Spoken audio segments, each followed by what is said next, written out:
ক্ষমা পাওয়ার যোগ্য সেই ব্যক্তি যে ভুল করে, ক্ষমা পাওয়ার যোগ্য সেই ব্যক্তি নয় যে বেইমানি করে। কারণ ভুল মানুষ না বুঝে না জেনে করে, আর বেইমানি আর প্রতারণা মানুষ জেনে বুঝে মানুষের বিশ্বাস নিয়ে খেলে। ঠিক কিনা বলেন?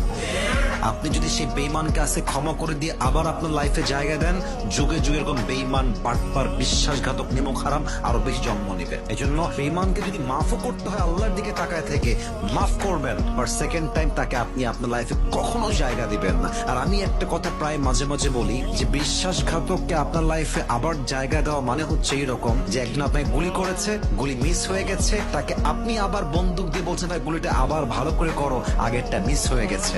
এই জন্য একবার যে বিশ্বাস ভাঙ্গে সে মানুষ হিসেবে ক্ষমা পেতে পারে, বাট আমার লাইফে কখনো তার জায়গা সেকেন্ড টাইম কখনো হবে না। ঠিক কিনা বলেন?